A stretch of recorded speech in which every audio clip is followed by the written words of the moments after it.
Le taureau repoussa l'homme jusqu'au-dessus d'un vieux puits asséché, puis retira soudainement le couvercle en dessous de lui. Privé de soutien, l'animal tomba aussitôt au fond du puits, d'où s'éleva bientôt un gémissement de douleur. Mais l'homme, impassible, n'hésita pas une seconde. Il tira frénétiquement vers le fond du puits jusqu'à s'assurer que la bête était complètement morte. Ce qu'il fit ensuite était encore plus abominable. Il avait tué le taureau uniquement pour masquer l'odeur du cadavre humain qu'il voulait dissimuler. Pressé de sceller le puits avant le coucher du soleil, le père et le fils apportèrent de la terre et se mirent à travailler sans relâche jusqu'à ensevelir à jamais la femme au fond du puits. Le lendemain, lorsque la police vint interroger l'homme, il prétendit que sa femme avait quitté la maison après une dispute et que le taureau avait été emporté par des chiens sauvages dans la forêt. Son fils, Jian Zhuang, intervint aussitôt pour appuyer ses propos.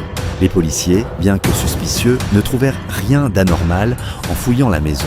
De plus, l'enfant n'avait aucune raison de mentir, alors ils abandonnèrent temporairement l'enquête et repartirent. Mais cette nuit-là, alors que l'homme croyait son plan parfait, des bruits étranges se mirent à résonner dans l'étable. Une voix semblable à celle de sa femme qui se répétait sans cesse dans la nuit. Effrayé au point d'en avoir le cuir chevelu glacé, il fut incapable de dormir.